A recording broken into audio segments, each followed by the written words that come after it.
honourable member from Calgary, Rocky Ridge. Well, thank you, Mr. Speaker. So here we are tonight in a concurrence debate. We had a report from the Finance Committee on grocery stores and the recommendation to the House to create some kind of extra profit tax. This came out of the Finance Committee, but the Conservatives have a better solution that we have we've offered through amendment to this this report, and we think that the more effective and more efficient and quicker and easier way for this Parliament and for this government to improve the ability for Canadians to afford food would be, rather than getting into this tax change that they're proposing, that they just simply, in our motion, we recommend a more efficient alternative to address food insecurity among Canadians this summer by calling on the government to eliminate the carbon tax, the federal fuel tax, and GST on gasoline and diesel between now and Labor Day. So that is what we are debating tonight. And you know, I share concerns that have been raised about the concentration of grocery retailing in Canada. I'm very concerned, actually, under this government, about the extent to which competition has been reduced in a variety of sectors, including banking and telecoms. The Canadian consumer would be better served, I'm certain, with better and more competition for retail in the retail of groceries. But this government could fix, or at least address, the growing number of Canadians who are you know, let's not mess around with labels here and say food insecurity. Let's just get real.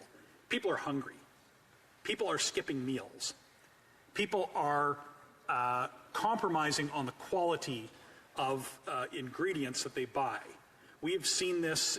There are so many, countless studies that have come out showing that this is affecting millions of Canadians. So we've got people hungry in Canada in 2024. And this government could do something immediately that would improve the personal finances of Canadians and help consumers to afford more and better food. And that's to get rid of all of those taxes. That's going to bring down their transportation cost, which frees up more money for food, and it also will directly impact the price of food. We have been calling for relief of the carbon tax in many ways from this government. In fact, this Parliament, or this House of Commons, has passed a bill that would have taken the carbon tax entirely off of farmers so that they wouldn't have to pay the carbon tax to heat barns and buildings and for grain drying, all of these kinds of things. And we've seen the other place amended that bill, gutted it, took out probably one of the most critical parts of it, the buildings and the barns, and so that's something that could be done too. But if the government would just listen and accept this advice, we had a motion on this today that we voted on, get rid of the carbon tax, the federal fuel tax, and the GST on gasoline and diesel, we could bring down costs for consumers. And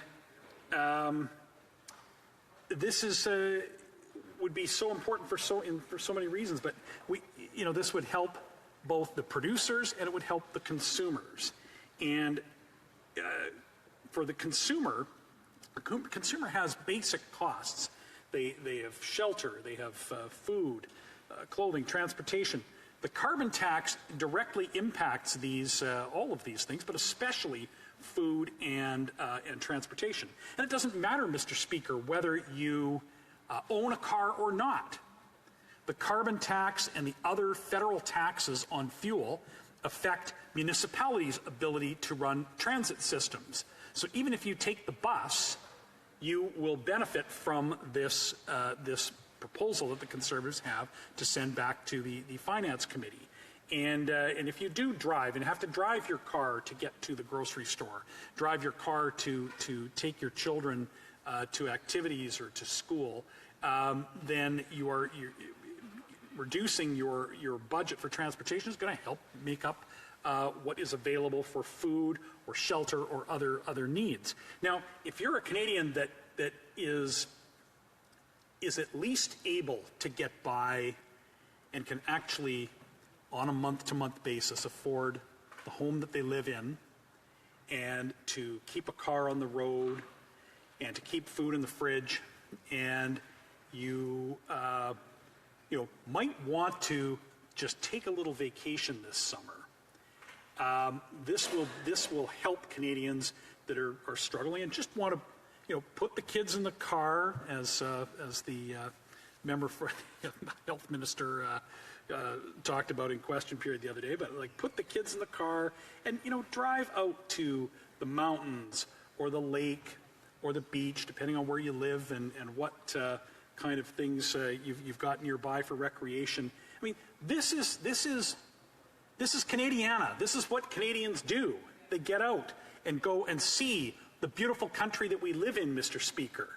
I mean, we live in such a beautiful land with so much to offer for summer recreation, or winter recreation for that matter, or any recreation any time of year. But, why not celebrate the outdoors and celebrate and the people of this country, be able to go and visit a relative? I mean, I plan on going on a road trip this summer, Mr. Speaker. I'm not planning a major vacation or anything, but I hope to have a chance to visit relatives that live in other parts of the country, and to maybe get out to the mountains west of Calgary. It is what Canadians do, and the least that this government could do is not make these basics more expensive for Canadians.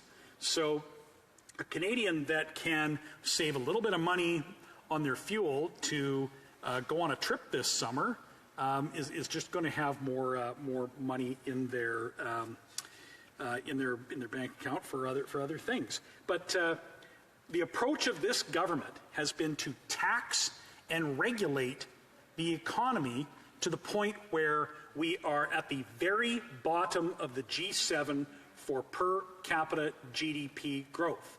Because our per capita GDP growth isn't growth at all, Mr. Speaker. It's contraction. Per capita, we are going backwards. Per capita, Canadians are getting poorer. Canadians are going backwards while life gets more expensive. And this is a spiral that we need to get out of, Mr. Speaker, and the only way we're going to get out of it is with a change of government. The only way forward so that we can fix the budget and be able to get serious about the basic core responsibilities of government, like national defense and public safety, and ensuring that health transfers will be there in the years ahead. We're spending now more on interest than on health transfers, and we spend far more on interest than we do on national defense. We're going to need a strong economy. We are going to need new investment. We're going to need regulatory relief and tax relief to make these things happen. The only way that we are going to get out of this, Mr. Speaker, and see Canadians' per capita income go up instead of down in the years ahead is with new signal for strong economic leadership. We've got to get rid of the gatekeepers that are destroying the ability for anyone to get projects approved in this country. We've seen capital flight. We've seen the cancellation of projects that has been ongoing for these last 9 years, and we have the carbon tax that continually goes up and is piled on Canadians and interferes with their ability to do basic things like afford groceries, or to be able to get in their car, put some gas in the tank, and go on a small trip, or even to just get themselves to work and back on a day-to-day basis. So I don't know if I've got any time left, well, just a few moments, and we need to get away from this continual regime of further and greater red tape and regulation and taxes, and get back to a country that can work, where work is rewarded, people can afford to live, people can afford their homes, they can afford groceries and afford transportations. Thank you, Mr. Speaker. Thank you, member from Calgary, Rocky Ridge. And the honourable member, Honourable Government Whip, has a question. Thank you, Mr. Speaker. I listened carefully to the member's speech, and I keep hearing about the price on pollution, the price going up, and what I think the member, or how I think the member is misleading Canadians is by saying that there is this price on pollution, but leaving out the part that this price is returned back to Canadians through the form of rebates. And the rebates also continue to go up. 8 out of 10 Canadians will receive more money than they spend on the price on pollution. This is in order to incentivize people to make different decisions. This is exactly what we as a society are going to have to do. We're going to have to make extremely difficult decisions, and we're going to have to decrease our reliance on unsustainable energies. And so I'd once again ask the Conservatives what their plan on climate change is.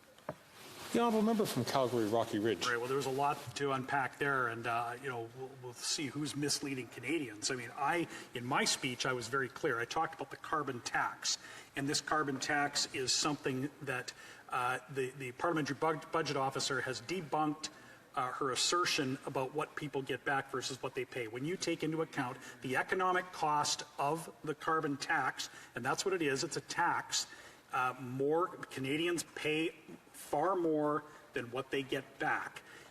The rebate that, if she would have Canadians believe that somehow you can put a tax on and then give more back to people than they pay, it's Canadians are not buying this, and it's not correct. It's misleading of this member to characterize it in those terms. And I would if this member, let's take this to Canadians and have the carbon tax election, and we'll see what Canadians say. The honourable member from New Westminster, Burnaby. Well, thank you very much, Mr. Speaker. I always like hearing from the member. I've worked with them over the years. I'm a little confused, though, by the Conservatives. They offered up the idea that there would be some money saved on gas, potentially. But the figures that they used quoted driving about 44,000 kilometers. So what they seem to be proposing is you could get these savings if Canadians drove over the course of the summer back and forth across Canada 8 times. Now, that seems to me to be pretty excessive, and I'm not sure it would be a lot of fun for a family to be trapped in the car going right across 8 times. That would be their 2-week period to save a couple $100. That being said, the NDP is offering substantial savings, thousands of dollars in terms of pharmacare, thousands of dollars in terms of dental care. Many people in his riding are taking advantage of that. So why aren't Conservatives actually supporting the NDP and all these things that would actually make a real difference in the lives of The honourable member from Calgary, Rocky Ridge. It's truly pathetic to see the leader of the House leader of the NDP literally reciting verbatim Liberal talking points. If this member would stop supporting the government, we could have a carbon tax election, and we'll sort out where Canadians want to go. Final and relatively brief question to the member from Peterborough, Kawartha. Thank you, Mr. Speaker. To my colleague, I'm actually going to give him the same question that he gave me, and it's why does he think, that there seems to be this kind of attack toward families and not wanting to give them the opportunity to have a good time, basically, to have fun? The honourable member from Calgary, Rocky Ridge. Well, they reflexively blame Canadians for issues. They would literally say to, as the Minister for Health did, that it's a Canadian family that wants to take their kids on a vacation. That it's all on them. It's their fault. That they're bad people for wanting to put the kids in the car, go on a road trip. and turn around and blame them and use this inflammatory type language about the planet being on fire, and conservatives just want to be able to, for parents to take their kids on a road trip.